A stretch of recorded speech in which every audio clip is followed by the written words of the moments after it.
नमस्कार दोस्तों, कैसे हैं आप सभी। दोस्तों, आज के इस वीडियो में मैं आपको लेकर आया हूं एक बहुत ही महत्वपूर्ण जानकारी श्रमोदय आवासीय विद्यालय के बारे में। दोस्तों, इस विद्यालय में श्रमोदय जो स्कूल होते हैं उनमें किस तरीके से आप अपने बच्चों का एडमिशन करा सकते हैं।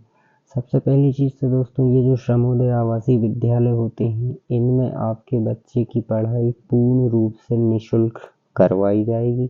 दूसरी मेन बात यह है दोस्तों कि ये स्कूल CBSE स्कूल होते हैं जिसमें आप अपने बच्चे का 6वीं कक्षा, 7वीं कक्षा, 8वीं कक्षा और 9वीं कक्षा में एडमिशन करा सकते हैं। तो दोस्तों, जो 2025-26 का सेशन है इसमें अगर आप एडमिशन दिलवाना चाहते हैं अपने बच्चे का तो आपको श्रमोदय विश्वविद्यालय प्रवेश परीक्षा 2025 में आपके बच्चे को प्रवेश दिलाना पड़ेगा, मतलब बच्चे को ये परीक्षा देनी पड़ेगी।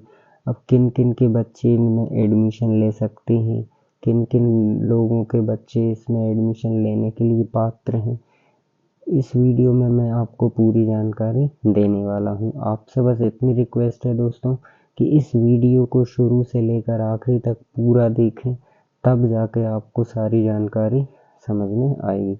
दोस्तों, वीडियो में आगे बढ़ने से पहले मैं आपसे एक निवेदन करना चाहूँगा कि दोस्तों, अगर आप सरकारी योजनाओं और सरकारी नौकरी या फिर किसी भी प्रकार की ऑनलाइन जानकारी घर बैठे प्राप्त करना चाहते हैं तो आपको सबसे पहले मेरे इस चैनल को DD इन्फोटेक एंड इंटरनेट को यूट्यूब में सर्च करना है और वहां पर जाकर चैनल को सब्सक्राइब करना है, बेल आइकन को दबाना है जिससे कि मैं कोई भी वीडियो बनाऊं वो सबसे पहले आप तक पहुंच सके। तो चलिए दोस्तों, बढ़ते हैं वीडियो में आगे। तो योजना क्या है दोस्तों, ये श्रमोदय आवासीय विद्यालय जो योजना है वो योजना क्या है, इसके बारे में मैं आपको थोड़ा सा बताना चाहूँगा।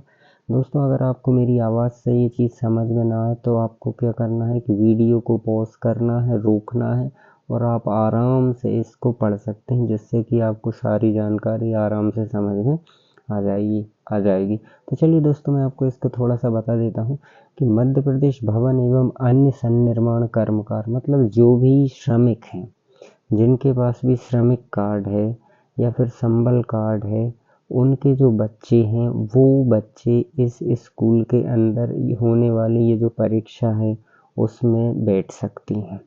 इस स्कूल में दोस्तों खेल कूद से लेकर सारी चीज़ें इस स्कूल में उपलब्ध कराई जाती। ये दोस्तों, ये जो स्कूल है इनका जो पाठ्यक्रम है इसमें जो पढ़ाई होती है वो CBSE बोर्ड के अनुसार कराई जाती है। इसमें दोनों ही मीडियम होते हैं, हिंदी मीडियम और अंग्रेजी मीडियम, दोनों ही मीडियम में इस स्कूलों में पढ़ाई करवाई जाती है और इसमें बच्चे का पूरा सांस्कृतिक हो, खेल हो, साहित्य हो, सारे क्षेत्रों में बच्चे को आगे बढ़ने के लिए प्रोत्साहित किया जाता है। अब दोस्तों, अगला सवाल ये है कि ये स्कूल कहाँ कहाँ पर है। तो दोस्तों, ये स्कूल हमारे मध्य प्रदेश में अभी 4 शहरों में ही है, भोपाल में है, ग्वालियर में है, इंदौर में है और जबलपुर में है। ठीक है दोस्तों, और इन स्कूल में जो कक्षा है जैसे 6वीं कक्षा, 7वीं कक्षा, 8वीं, 9वीं, इन कक्षाओं में ही एडमिशन आप ले सकते हैं दोस्तों। इसके बाद दोस्तों आगे चलते हैं। अब प्रवेश अगर आपको लेना है तो आपके बच्चे की उम्र कितनी होगी। दोस्तों, मैंने एकदम बढ़िया तरीके से यहाँ पे सारी जानकारी लिख रखी है, आप इसको पढ़ सकते हैं। जैसे 6वीं कक्षा में जो उम्र है वो 10 से 12 साल होनी चाहिए, 7वीं कक्षा में उम्र है 11 से 13 साल होनी चाहिए, 8वीं कक्षा में 12 से 14 साल होनी चाहिए, 9वीं कक्षा के लिए 13 से 15 साल होनी चाहिए। बाकी कब कब की क्या जन्म तिथि है ये मैंने सारा डिटेल में यहाँ पे लिख रखा है दोस्तों, आप इसे आराम से पढ़ सकते हैं। इसके बाद दोस्तों पात्रता, मतलब किन किन के बच्चों के इस स्कूल में एडमिशन कराए जा सकते हैं। तो सबसे पहले तो दोस्तों पात्रता की शर्त ये है कि बच्चे के माता या पिता में से किसी भी एक के पास श्रमिक कार्ड होना चाहिए। ठीक है दोस्तों, ये बिल्कुल पंजीयन अनिवार्य है। अगर आपके पास श्रमिक कार्ड नहीं है तो आप अपने बच्चे का एडमिशन नहीं करा सकते। अगला है दोस्तों, बच्चा जिस श्रमोदय विद्यालय में प्रवेश लेना चाहता है उसके जो पालक हैं, पेरेंट्स हैं, उनका जो श्रमिक कार्ड है उसी ज़िले में बना हुआ होना चाहिए जिस ज़िले में बच्चे को वो पढ़ाना चाहते हैं, जिस स्कूल में उसे पढ़ाना चाहते हैं। अगला है दोस्तों, चयन परीक्षा में बैठने वाले अभ्यर्थी उस जिले जिससे संबंधित श्रमोदय विद्यालय में प्रवेश लेना चाहते हैं कि किसी भी सरकारी या प्राइवेट स्कूल में पढ़ाई कर रहा हो, और अगर वो मान लीजिए ओपन बोर्ड से पढ़ाई कर रहा हो तो उसके पास ओपन बोर्ड का प्रमाण पत्र भी होना आवश्यक है दोस्तों। ठीक है। इसके बाद दोस्तों, जैसे आप 6वीं में एडमिशन लेना चाहते हो, 7वीं में एडमिशन लेना चाहते हो, 8वीं में एडमिशन लेना चाहते हो, तो पिछली कक्षाओं में या तो बच्चा पढ़ रहा हो या फिर उसके पास होने वाली मार्कशीट होना चाहिए। अगला है दोस्तों, आवश्यक दस्तावेज। इस फॉर्म को भरने के लिए जो ज़रूरी दस्तावेज है वो क्या क्या है दोस्तों, मैंने स्क्रीन पर सारे लगा रखे हैं, आप इसे आराम से पढ़ सकते हैं। सबसे पहला श्रमिक कार्ड होना चाहिए, माता या पिता किसी भी एक का। आधार कार्ड होना चाहिए बच्चे के पास। मोबाइल नंबर, पिछली कक्षा की मार्कशीट होनी चाहिए। जिस भी कक्षा में अभी एडमिशन लेना चाह रहा है बच्चा, या तो वो उस कक्षा में पढ़ रहा हो तब भी वह एडमिशन ले सकता है, या फिर अगर वो पास हो चुका है तो उसकी मार्कशीट उसके पास होनी चाहिए।